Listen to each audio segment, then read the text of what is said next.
once it's 5, you can just log off and that's it. No one expects it to be available like 24/7.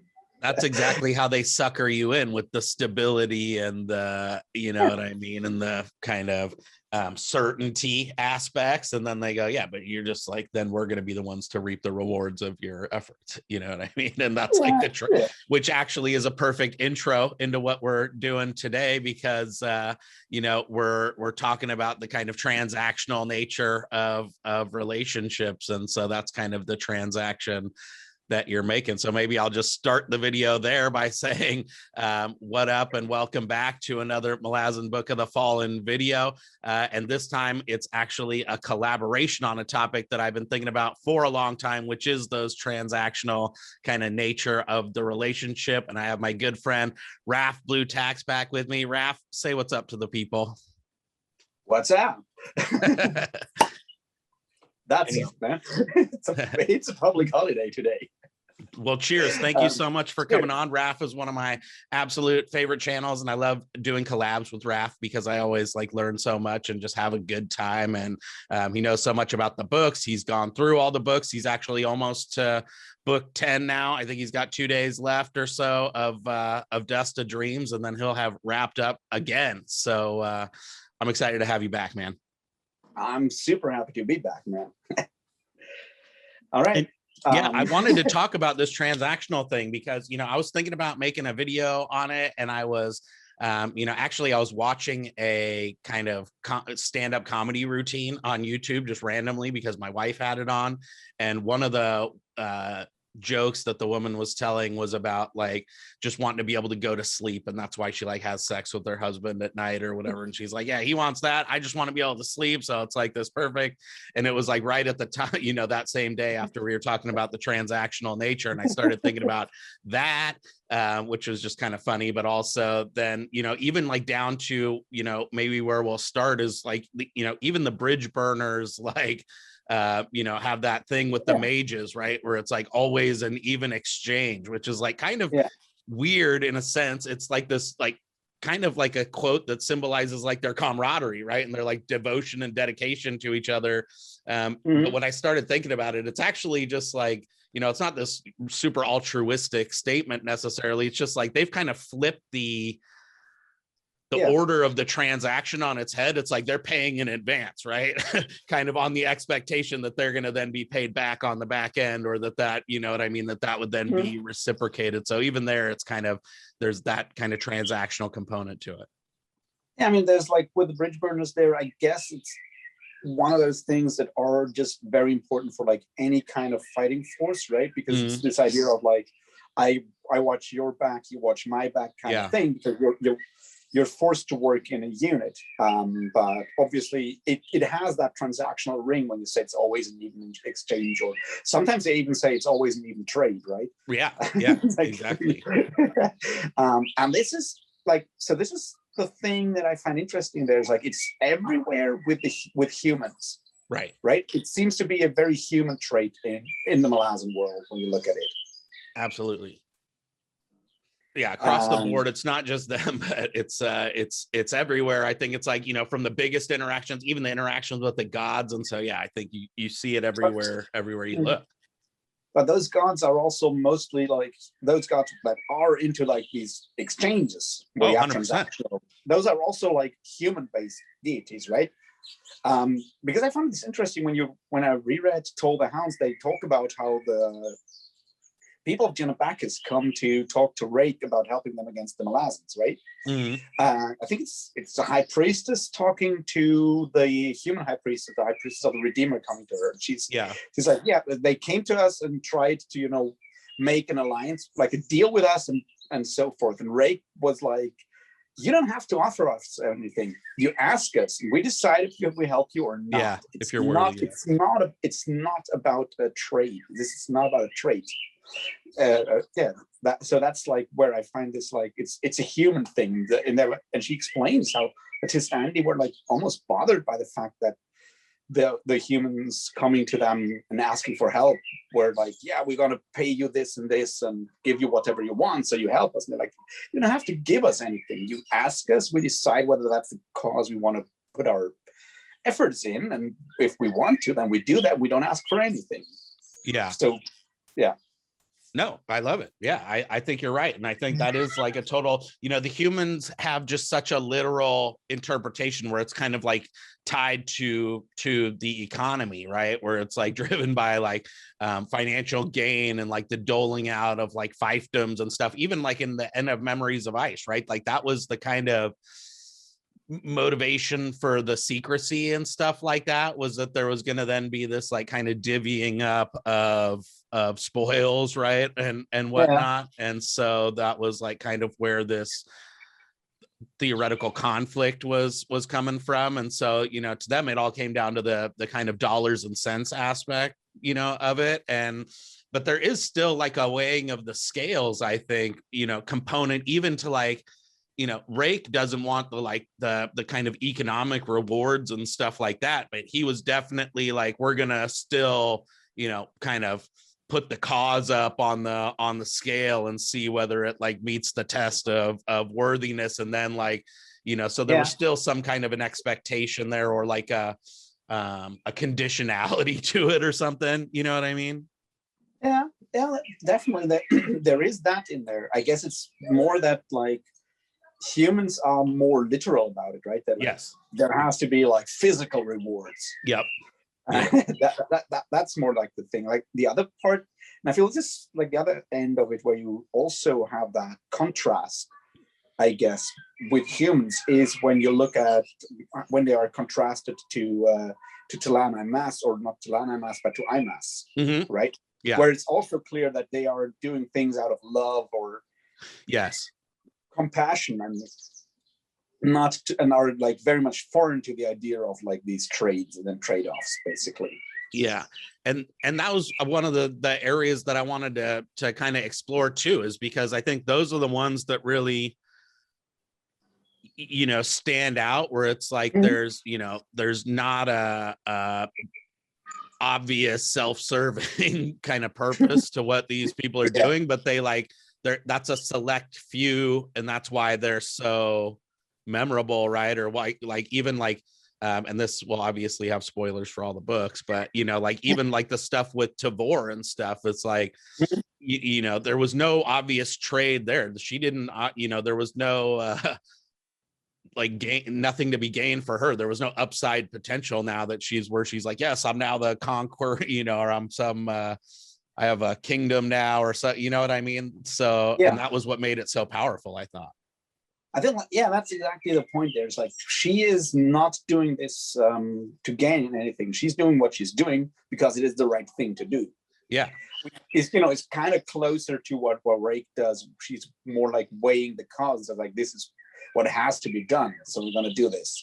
Yeah, totally. And like, it's so rare that you see, especially the kind of the human side do it, because you do see Rake, like, even though there's a weighing of the scales, then he like weighs it and kind of does the morally right thing. And I was thinking about that when we were talking about this thing too, is it's like, what are the other kind of approaches or philosophies outside of just like a transactional one, right? And it's like, you do see, and those people are like either driven by like a fierce, like self-motivated sense of like morality, or like through love, and they'll self-sacrifice and stuff like that and just do it no matter what out of that. But there's not or duty, there's just some like Breeze Badick types out there, or Bryce or whatever, who will just like ride or die because that's their job and stuff. I feel like I guess that's sort of the idea that like if you look at it the way that you say, transactional thinking in whatever way is part of human nature, then ideas like morality and duty and honor and all of these things are ideas that a society needs to set off that pure transactional thinking. Because if you just go on pure transactional thinking, and this is where we come back to the always an even exchange. that's not how transactional thinking without these like constraints of morality and duty and honor will go to, because if you don't have those constraints, what you go is, I don't want an even change, an even trade. I want to get as much as possible and pay as little as possible. Yeah, it's like you shoot lasers and fireballs, I'll be back here kind of chilling in the tents. Yeah, exactly. That's sort of the point. And that's why you need these ideas of duty and honor and morality in a way. If you take that cynical approach and say, yeah, transactional thinking is at the root of human nature, and then you build up these things around it, to these structures, to make sure it still, works towards the survival of the species in a way. Because that's what is at stake. I mean, if you don't have that, you come into like this whole Hobbesian war of everyone against everyone kind of thing. I love it. And that's and then that's why you need some kind of structure that could be like law and justice, or not law and justice, but like, a state power controlling, organizing that thing, your Hobbesian Leviathan. Or it could be, things like morality. Yeah. Now the question obviously would be, is that the fact? Is transactional thinking at the root, like pure transactional thinking, like at the root of human nature? Or are we by nature also capable of compassion and these other things to set off the transactional aspect, which I guess it's difficult to get rid of entirely? Yeah. Well, and I think, even like with the morality and like all the compassion stuff, that was like Itkovian's whole thing, right? Was that we still like do with the empathy and compassion and put it up on the scale. So it's like, even outside of just like a pure deeds and stuff, sense, it's just like how we think about people is, there's always this like kind of expectation of reciprocity in some way, like you do your part or it's going to make me feel good. Like even like giving to charity and stuff like that. You know what I mean? It's like, there's this like weird perverted kind of charity culture on Facebook, which is good. I'm sure it's like raised a bunch of money for charity and stuff like that. So I don't want to like bash it too bad, but you know what I mean? There's like a kind of selfish component to the generosity of like, of just like kind of patting yourself on the back then for, having been so charitable, which is kind of like, seems kind of at odds with the point of being charitable and stuff, but so I see that on Facebook, and it's always like there's so many people that start their GoFundMe's because someone needs like to pay their medical bills, and I'm like, how can you live in a country and think that it's like it helps you to donate to charity to save someone from like health problems, and still don't think that like general health care might be a good idea to avoid that in the first place? But that's maybe a socialist European view, I guess. No, I love it, because like everything you were saying, you were talking about it like from a Hobbesian standpoint and all of that stuff, but I was just smiling and nodding my head, because I think like you're basically an economist, right? Because you're talking about like the market doing stuff and like basically exploiting people's inherent selfishness, but then like kind of putting some guardrails on to try and channel that selfishness to lead to some like positive social outcomes. And that's always been, I'm not that kind of a pure like kind of hands-off they call it laissez-faire or whatever, but like I think that the markets can be harnessed to it's all about incentives and trying to line up the incentives so that when people are out there executing their own self-interest, it actually again gives you that kind of positive income and or positive outcome, and that's the kind of guardrails I think that you're talking about, the morality and the duty and the honor and stuff that we can like then layer on top of just the kind of thing to just juxtapose it and stuff, and hopefully although I mean I think the problem is really what it boils down to is like how you think human nature is, right? If you think human nature is all self-interest, then you need those things as guardrails. But the other way to look at it is to say, no, human nature also, like, while there is obviously a part of it is self-interest, and that's like something that every like being in the world has, not just humans, but every animal is self-interested when it comes to getting stuff and surviving. That's just human nature. Not just human nature, that's just nature. But the idea then is that humans are, by virtue of whatever you want to call it, the soul or what have you, we are capable to overcome that pure self-interest not only because of like outside influences and guardrails that are built up by society, but also from the inside. That's where your tabor comes in, right?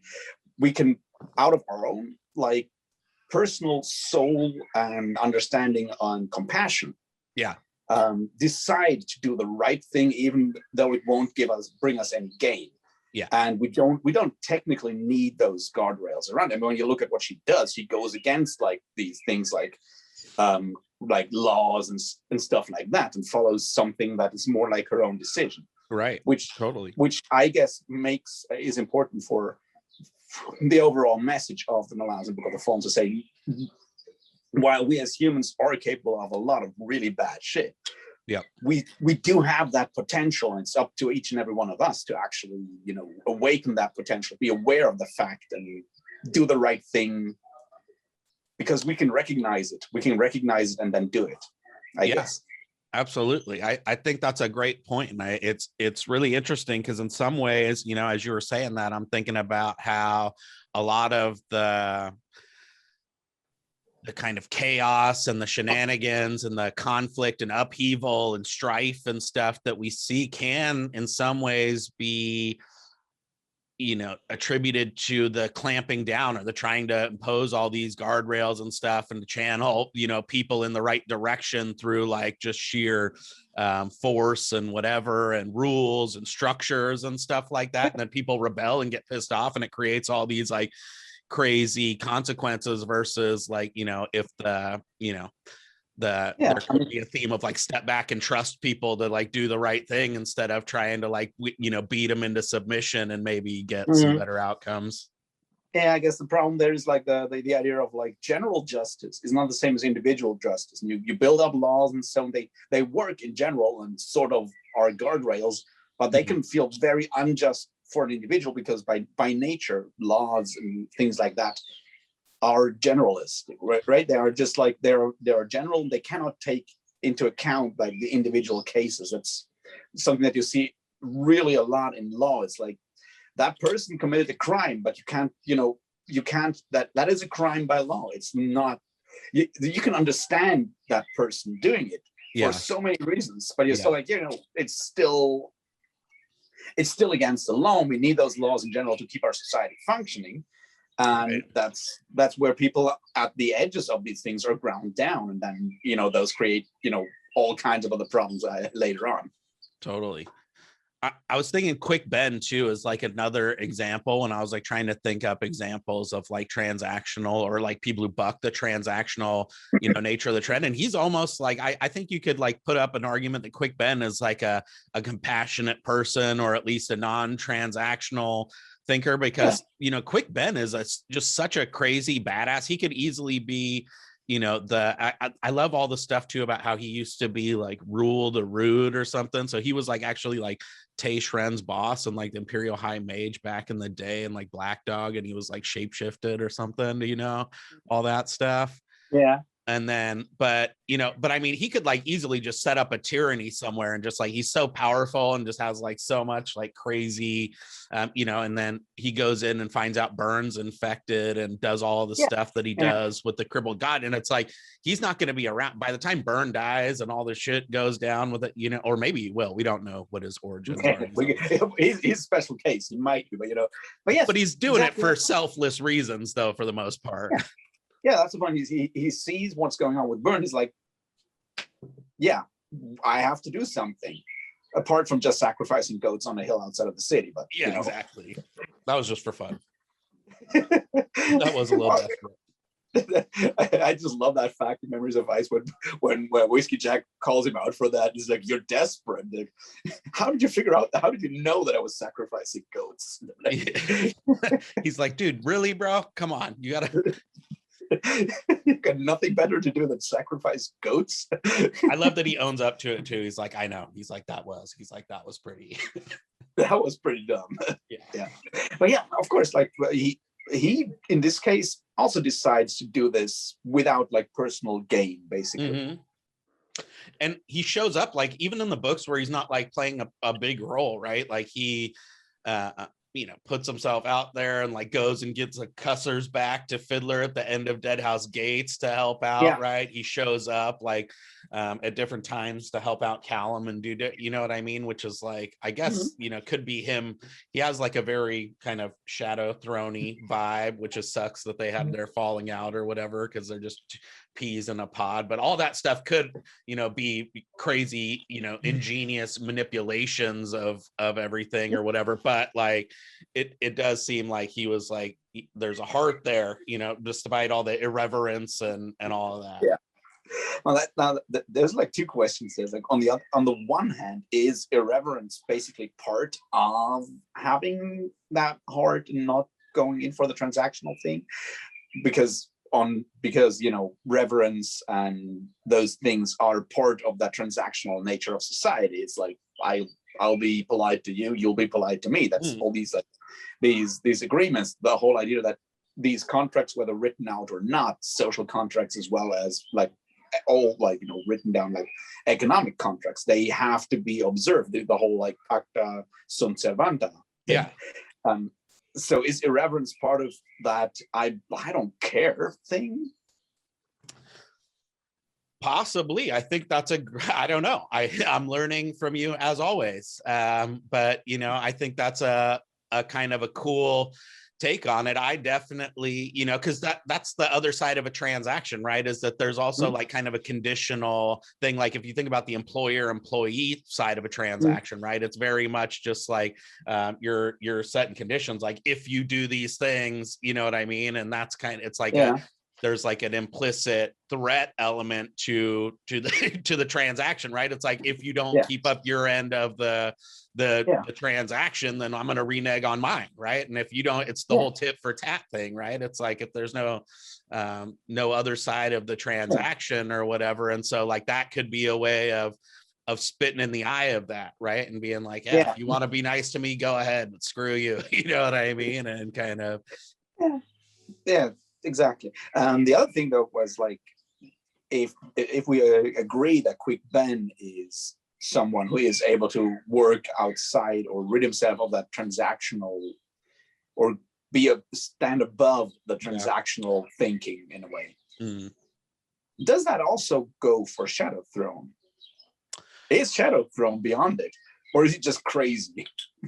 I think Shadow Throne and Quick Ben are like, again, peas in the pod. Like if you go back and look at what the kind of the result, the point of all the maneuvering was, and all the, he does get power. And this is like something that I, personally grapple with too, just like in our capitalist society and stuff. And like consumerism is like a thing. It's like you want to be a good person and stuff, but then like you also like have a 55-inch TV and stuff, or like something stupid. It's like there's, that, or like I just got, and I know you can't see behind me, but I just got my like, right there, I'm pointing at it, is my Crippled God Subterranean Press book, right? Like how sick and disgusting is that I spent 400 and something bucks on a stupid book that I was thirsting after so bad that I already own like 3 or 4 different version copies of, you know what I mean? And like, so see, that's like the insidious bit there is, right? That with us living in a capitalist or like, a economy driven society, to use that word basically, totally. We start thinking that expressing our love or excitement or whatever you want to call it for something, that one of the first thoughts we do go to is to express it by spending money. And it's like, I love this thing, I'm willing to put this much money down. So we already start thinking in economic terms at that point. Totally. And like we're not at the Star Trek future yet, where money just doesn't exist. And that's like a thing that I think that we grapple with too, because it's like you want that like personally and stuff. Like, I'm not working in the most cutthroat job that I used to work at, where it was like very much more money driven and like, all about making partner and getting those deals then, and just keeping your share of the pie big and whatever. But like I also like still, and I try and do stuff that I can do now with a straight face, and also like have that kind of balance in my life where I'm like not a pauper, but also, but I kind of could be out doing like microfinance, which is the thing that I was like really passionate about when I always studied, you know, is like, how do we use like the economic tools, like, and tip the paradigms on their head to really like make a change and like, you know, have deep impact and stuff, and like go live, you know, in a country where that, or in an area of my own country where that's like really needed, and pioneer and do, you know, all that stuff. But then it would mean like really just doing, you know what I mean? Like, not having any of those things. And I think, you know, that's like a question that Shadow Throne, you know, that you have to kind of question with Shadow Throne, because on the one hand, it's like he's accumulating immense amounts of power through what he's doing, and like through his altruistic acts and stuff, he's like able to like consolidate or wipe out, you know, adversaries or potential adversaries, and kind of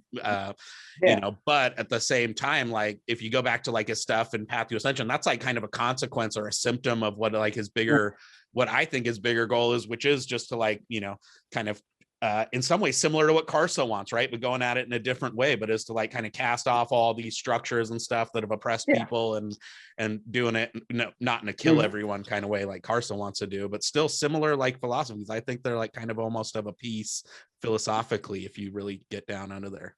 Yeah, I mean, there's that conversation they have in Toll the Hounds with Karsa, where Shadow Throne talks, that like when they have that talk about acceptable levels of cruelty, who the fuck believes that? And Karsa's like, I want to tear it all down, and Shadow Throne is like, I think I like that dude. Yeah. But see, that's like the other thing. Why I, for example, why I feel that Shadow Throne giving up the Empire is super important, because the other side of these like transactional things is the idea of responsibility. And once you have that like basic idea of transactions in your world, you accumulate responsibility, even if it's not an even exchange, there is that responsibility. And once you have that empire like Kelvin has, suddenly you're responsible for all these people, and they have some kind of claim on you as well. So he has to give all of that up to go all altruistic, if you want to call it altruistic, because he couldn't do all the things he does as emperor of the Malazan Empire. That's just not possible in a way. So he has to go outside these established boundaries, these established, you know, this construct of rules and transactions and contracts to actually do what he believes is right, what he believes has to be done. Yeah, no, and that's an interesting point too, because that's kind of like what Lacine grapples with in a way, right? Is that like they didn't, like, she had the kind of responsibility piece, and she felt like, you know, maybe to uphold the way the system and the way that the rules and structures have to work, is that's like supposed to be, you know, you're supposed to be respected and revered by your people and all this stuff. And then she like lashes out and cracks down and like creates this whole, you know, snowball effect and all that stuff too. I mean, Lacine is very much like, I have a lot of compassion for Lacine, because she tries to get that thing, like, you know, organized, probably for the wrong reasons, but, you know. Yeah. I mean, that's like my theory. So when we take Path to Ascension into context, so basically, Kelvin just builds an empire because he's the kind of guy who does stuff like that. Lacine thinks she is, you know, she has the divine right, so to speak, to rule and organize stuff, because he, I mean, at least claims to be nobility. Right. She sees that was her rightful place and blah blah blah. But she also sees the situation where she's like, Kellenbed and Dancer are doing a terrible job of ruling this empire, because they have no interest in all of that. I have to, you know, push them away to take over, because I am by divine right born to rule. I will do a better job. And she arguably does a slightly better job than Kellenbed would have done, but she's unfortunately not really good at like the dumb administration stuff that, you know, comes with having an empire. And then you come to someone like Malik Rel, who's like, maybe he's actually qualified to do that job, right? Even though he is a dickhead. Exactly.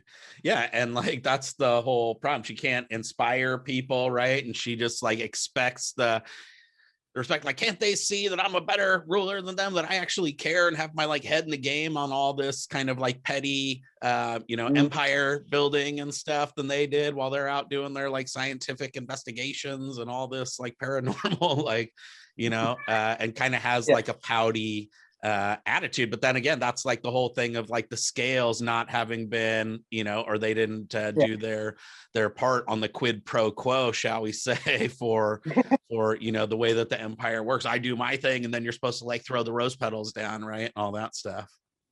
Yeah, that's like the punch. She's expecting something that she can't really expect, because it's nowhere written that you have to apparently probably it is written somewhere, but the idea is like, why do you have to be nice to your empress if she's doing a bad job? It's like, that's not what. And even with Hobbes, right? Yeah. Even in Leviathan, you have that point. It's like, if the head of the Leviathan is doing a really bad job, the rest of the Leviathan has the duty and the right to take them down and put someone else in place to make sure that whole thing, the whole Commonwealth, works. Mm-hmm. Yeah, totally. And that kind of brings me to my next point, which I wanted to ask you about, which I thought is kind of interesting, right? Because on the one hand, it's like, on the one hand, you have this like bloodthirsty empire or whatever, this like expansionist empire that's like, get more territory and do all this stuff and whatever. Yeah. But then like, I feel like, in Darut, these free cities with these big trade guilds and, all that stuff are like more literally, and I guess maybe like kind of accentuating that human component that you said before, where it's like those human empires are like the most transactionally driven, like they have that down to a science in terms of like pricing stuff out and controlling entry. And it's very much the Darujhistan and Lether. And like, so before rereading Toll the Hounds, I was always like, the Darujhistan is like the more friendly version of Lether. But that's only because people in Gardens of the Moon, everyone going in Gardens of the Moon, like people that look at the world in Gardens of the Moon, are relatively young and relatively naive and happy when you go back to it in Toll the Hounds. Yeah. And see like the child labor in the mining camp and all that stuff. You suddenly realize the Darujhistan is not that much better than Lether. It's still not, as bad as Lether in Midnight Tides. Right. But the idea that, and I guess that's sort of the point there, like once you start giving yourself over too far to the transactional thing, because what we said earlier is, that if you only go transactional, your idea is not to have an even trade. Your idea is to have the best of your trade. And that will certainly, grind down a lot of people because it will have a lot of losers. And that's sort of what you see in Toll the Hounds and earlier on in Lether and then in Darujhistan as well. So this is, if you just go all transactional, you'll have problems.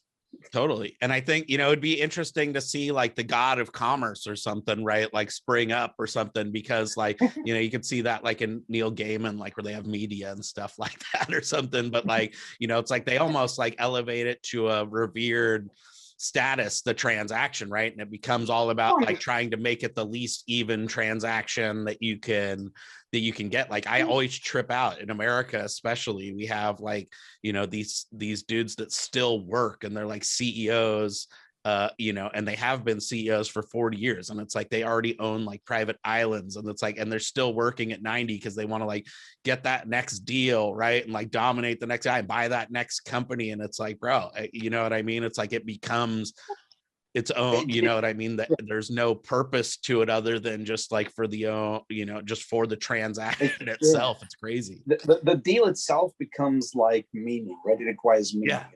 Yeah. So this is actually interesting that we don't have a god of trade or whatever in the Malazan world, because when you look at like the real world, the Romans had Mercury, and the Greeks called him Hermes, but that's the same guy. Although Hermes also had these really cool phallus statues that are really fun to like cause a lot of trouble in Greece, but But the idea is like Mercury, they had a god of like messages and like knowledge and trade. That's like an important part in there, and that goes like all the way up to like the 17th, 18th century through Renaissance, when you reacquire Mercury and call him like, that's why, I guess there's two things to that. So on the one hand, you have Mercury as the god of trade and news and all of that, but because trade is super malleable, right?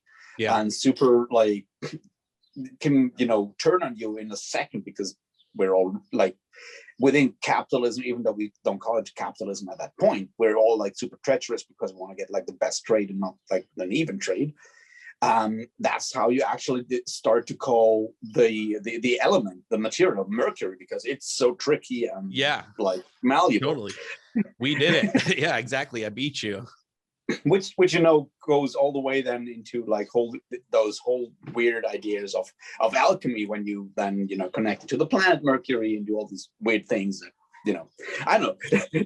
have you ever read? You should read it if you haven't. Have you ever read The Baroque Cycle by Neil Stephenson? No. I'm gonna write it down here.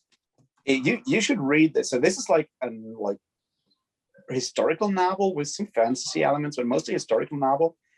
Mostly about the birth of our current economic system, plus alchemy, plus pirates, which I figure is important. It doesn't have lasers, but it certainly has fireballs, and it deals a lot with the beginning of the modern currency system in England and stuff like that. And he talks a lot because he always makes these connections with alchemy and stuff like that. So he talks a lot about Mercury and these things as well. Also, Neil Stephenson is a good writer, so there's that. Okay, I'll check that out for sure. I've got it. What else on the transactional side? The other thing I think is like, kind of on the sex side as being like this transaction between people, because there's like I'm thinking about like Skull Death and Hellion, or like Crocus and Scalara, even, you know what I mean? It's like they're both kind of it's not like this, and Quick Jen did a good job, I think, in her Shurq out video, because Shurq is an interesting like example where she's just going for it for the for the pleasure and enjoyment of it, and she just likes having sex and stuff like that. And like, but even there, like even Shurq and Ublala, right, like they're kind of, she's going in it for the like her side of the transaction is the enjoyment, and his is like he's trying to find some emotional connection. But you know what I mean, like that's another big, sex is both in real, I feel like in real life and in Malazan, in some of these cases are pretty transactional in nature. Definitely. I mean, you look at our economy, you look at how we in our world go about making deals. Sex is very much involved in there. And obviously, like Malazan takes it in there as well and use those things. And I'm impressed you didn't also, mention Sweet Lard and Rum Jugs there. But the point is, that's very literal. Of course. I feel like one of those things is that in a lot of cases within like the Malazan world, like sexuality is very much distinct from romance and love, right? It's very much a different thing. Totally. Especially in the army and stuff like that. And I've never been in the military or anything, but there's like there's definitely just like sex is its own thing. And even like parenting and stuff is because I think there's Korlat talks about it, and I also it's in Return of the Crimson Guard, so it's not Erickson, but it's Esselmont, where Rillish and and they're like, oh yeah, if we had a kid, then we would just like, you know what I mean? Like that's totally, it's not like wrapped up in the same kind of kind of promise component that it is here, where it's like you said, a deal or a contract, right? Where you we do this, we have a kid, then I'm gonna do that, and you're gonna help me raise the kid, and we're gonna do this, and I'm gonna work, and you're gonna do that, and like there's like a whole, they're just like, no, if there's a kid, then like maybe we send it to our mom, maybe we do that. Like that's not even a thing. This is sex. I guess that's sort of things like at some point, once you make a distinction between those two, you can commodify one of those. It's very difficult to commodify love, but it's pretty easy to commodify sex. And now and I feel Malazan is pretty good at this because it's very open about these things, but like the treacherous part is obviously that usually while we commodify sex, we dress it up as love to get people in that. That's like that dishonest part about it. And Malazan showing how these things work out there. And there's like a situation with Hellion, not Skull Death yet, earlier in Reaper's Gale, where she's like super drunk and she's like, Herb, come over here and I need this right now. And which is super sad because we all know that Herb is like totally in love with her, and she doesn't realize it. And yeah, exactly. And that's sort of like the messy part there, because something like love is very much outside, like actual love. As far as we're reaching really treacherous territory here. But yeah, exactly. Love is outside. Love itself is outside that transactional thinking, and the problem arrives if you start thinking about love in transactional terms, which is like this idea of like, I love you, so you have to love me back, stuff like that. It's like you can make a deal about sex, but you can't force like something like love, because that's not bound in these transactional bits, basically. Yeah, exactly. You can't say, well, I'll love you if you do these things. That doesn't actually generate the cerebral cortex to fire in that way that actually feels like you love someone or whatever. But exactly. Yeah. No, it's interesting because like there's a lot of stuff, going on there, but I think there's, it's kind of like the kind of the intersection maybe of both, like, I don't know, in America at least, and I don't know anything about German history or whatever, but it's like we kind of have like both the capitalism side, which like kind of tends to look at everything through like contracts, and then, and with every contract, it's like you're basically documenting ownership, right? Of who owns what. I bought this, so now I own this. It's the transfer of rights and ownership, and also like the kind of puritanical aspect to like monogamous relationship, and I think that all like kind of gets tied up in it too. And then it's like you kind of, and maybe that's what the books are bucking, because you see a lot of, like you said, like there's not a lot of overlap or whatever. It's not like directly tied, the emotional side of sex and whatever, because you have like all these people who have like open relationships and or just have like casual sex that's kind of pushing back against this like ownership side. And the ownership thing is like really clear in Toll the Hounds, though, right? With Chalice and Gorlas, right? Gorlas, that's sort of the things, right? She even like, it's even like voiced out loud. It's like he basically owns her by marrying her. Yeah, and love doesn't play any role in that. It's like that's how customs work and so forth. So now he owns her and her body. He can use her any way he wants, which is exactly what he does when he sort of sets up her meeting Shark Limb and stuff like that. Right. Which makes him so angry at Crocus, because that's not something that he decided, right? That's sort of the idea of ownership in there. That's exactly where love cannot work at that point. Once you make it contractual, love or make it about ownership. Yeah, then you become a commodity, and nobody uses my stuff without my without a rental fee, right? That's my property. That's private property. Yeah, totally. And you see the exact opposite. Like I always thought it was cool, the whole Barathol and Scalara stuff too, because like he hooks up with her after, what I mean? She's like been, hooking up with Crocus the whole time, and he's just been sitting there. And actually he like encourages, I don't know if he like encourages, but he was totally like cool with it and stuff. And like, oh, I hope they like help each other out, because they're both kind of hurt or whatever. And so there is just like that kind of bucking of that whole, aspect. I love quick gens. I hope someone's still watching this video at this point. I don't know how long we've been going on, but go watch that quick gen video about Shurq, because that has a lot of cool sex stuff. But it is just and again, that's why it stands out. The ones where it's not like that, you notice them because it's just like so deeply ingrained in us that that's the way we work, right? I feel like the other one that's like really interesting in that regard is obviously argue outside of Picker and Blend, the other really good romance, which is Torvald and Tessera. Yeah, that is when he comes back, they talk about it.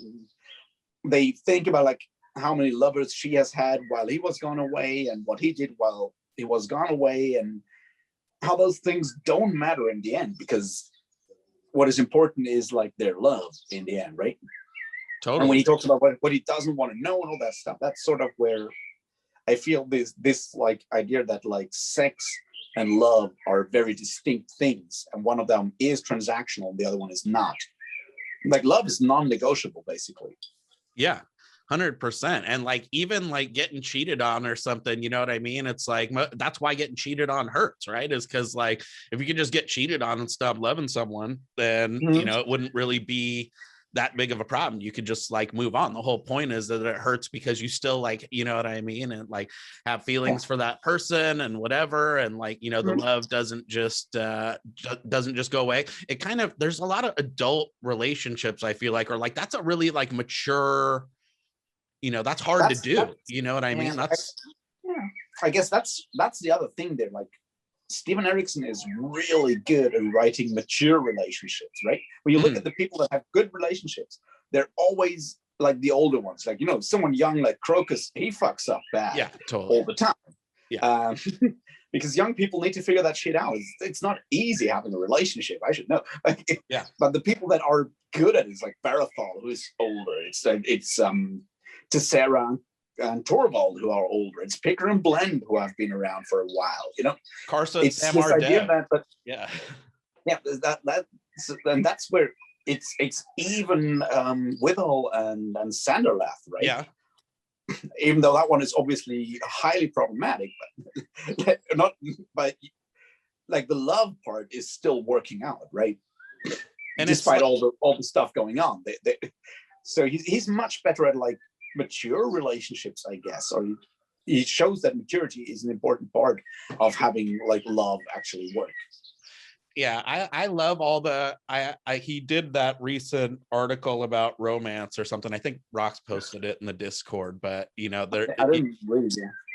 Yeah, it was really good. But I think, you know, for me, it's the thing I liked about the relationships, even if they get criticized, is that it seems like the really good ones, all the ones that you just pointed out, it's like it's two adults going in eyes wide open. They're not projecting something onto the person that they're not. They like, you know, they know each other. They have a full sense of like who, you know, what the core of this person is, and they go in accepting of that and on that basis. And like it wasn't until Karsa gets totally figured out by her and she sees like that there's this whole other side and like the philosophical and like the, you know, the efficacy of like what he does and stuff, that she's like, all right, finally, you know, that they go for it, not this kind of like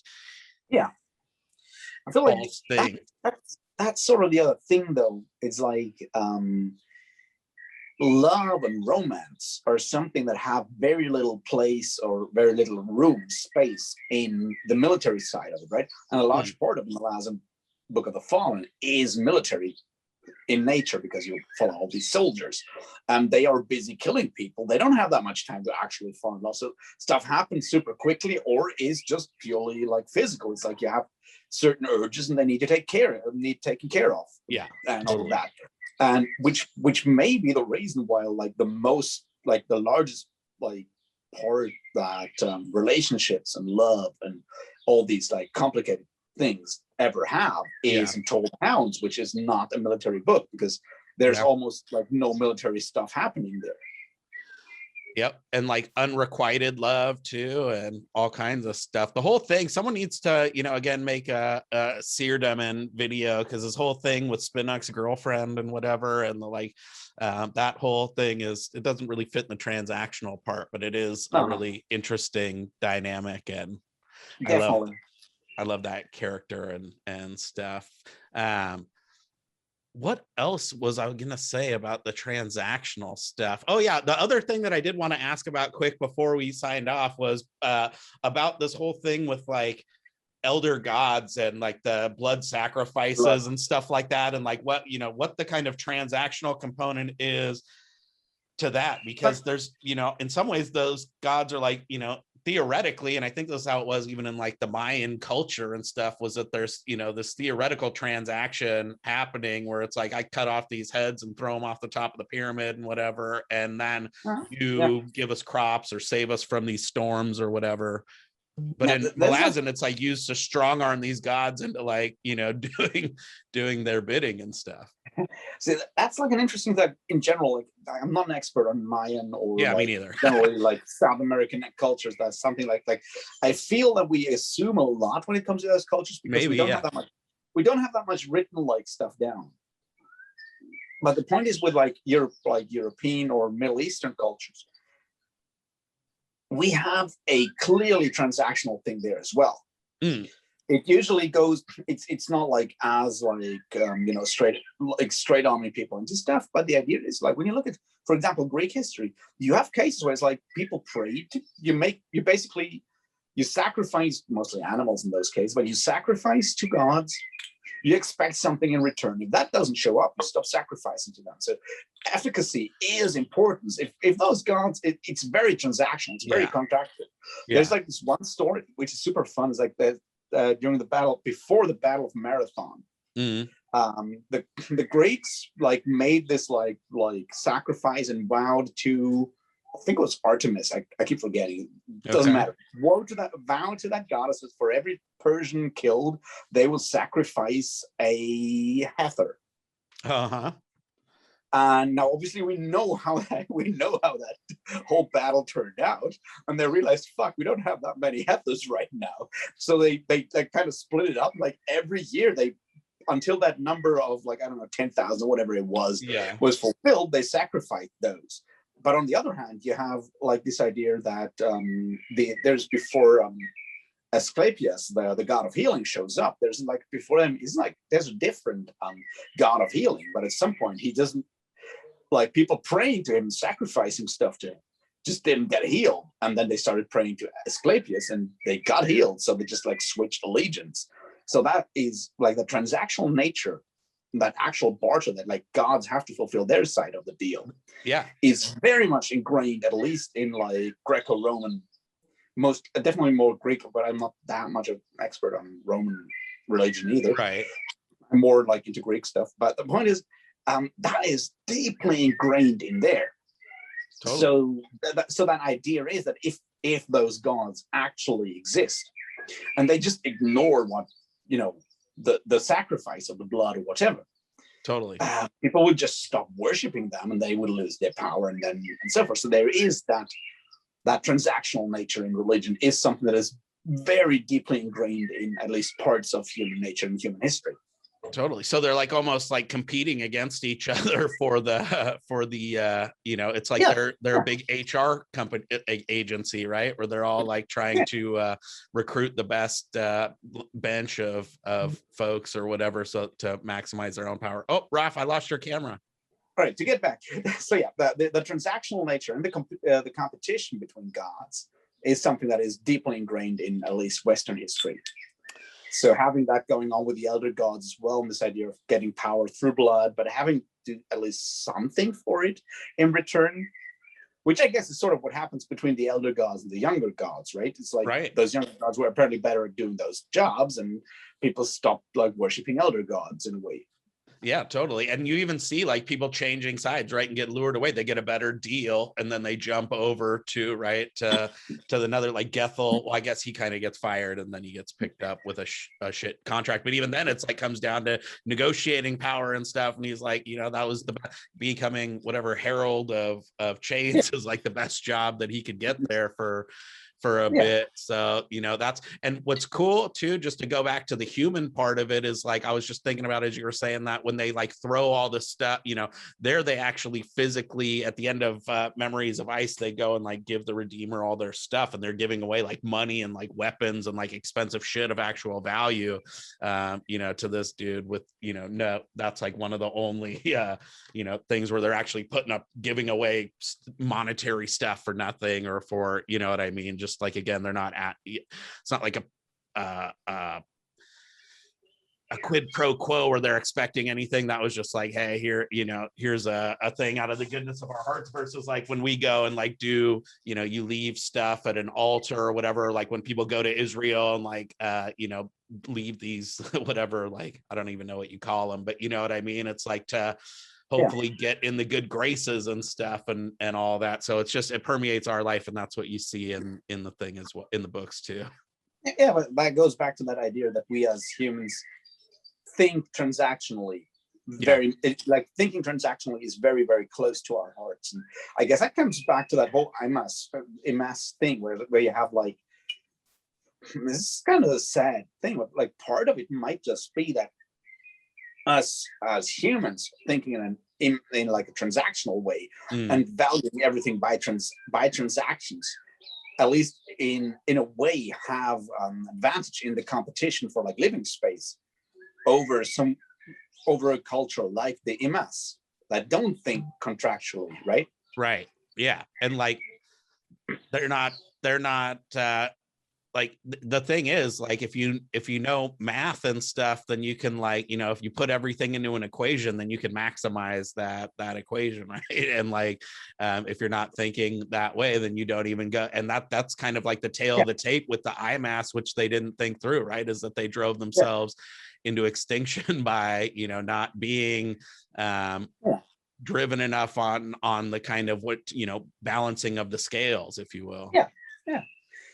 Exactly. But I think like that's sort of the point. It's like transactional thinking can be, and this is like the other side of it, right? Transactional thinking can be advantageous in the short term, but if you're always out to maximize your gains in a transactional way, that can lead to all kinds of trouble in the end, right?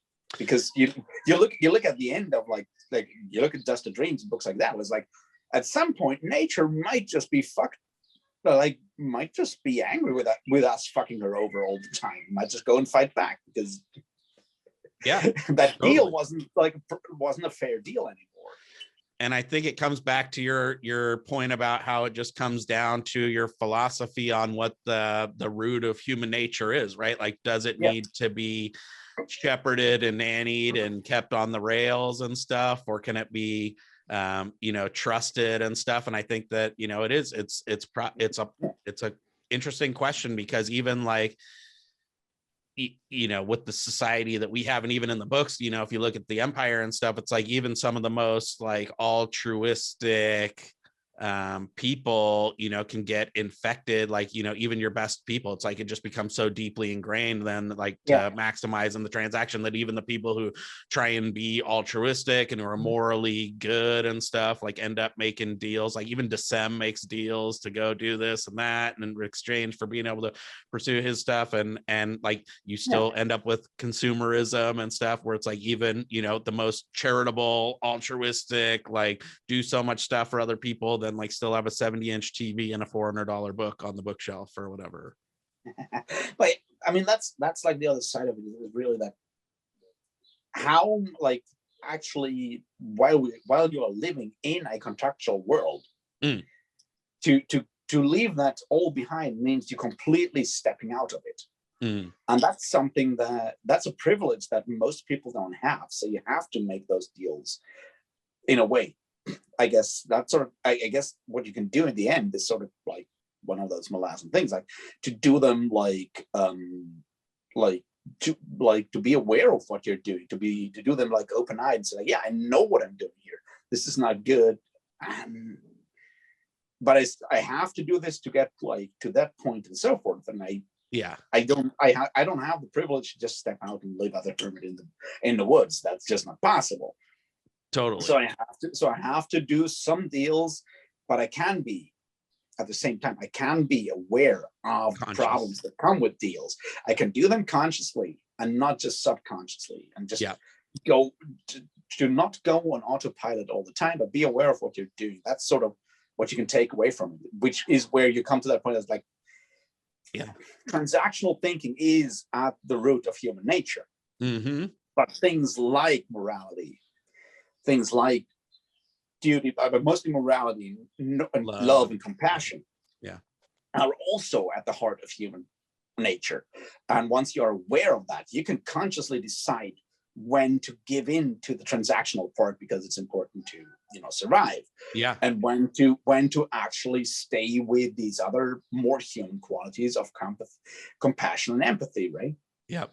No, and maybe that's like the perfect place to end, because it's kind of like how I see the Malazan Book of the Fallen, in general, which is that it's a journey, not a destination. It's like we can't all just be Tabor and go do this selfless, multi-year, crusade with absolutely zero payoff and nothing but torment, but we can aspire to kind of live up to that kind of goodness and compassion and whatever, and just try and inch ever closer or away from the bad and towards the kind of more deliberate and conscious and less transactional, or kind of not always looking for the best, the max, not always being profit maximizers, as we would say at my job. So well, I run a record label. I'm glad if I break even, so I'm on a good side right now.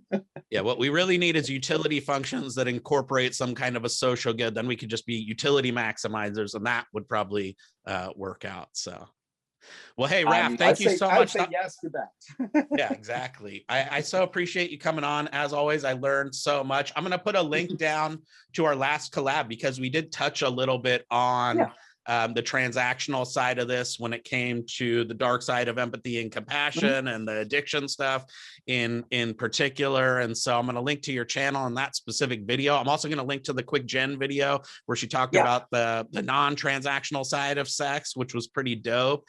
And I appreciate coming on, my friend. It was a blast. It was fantastic. Once again, I'm going to have you back. And until next time, happy reading.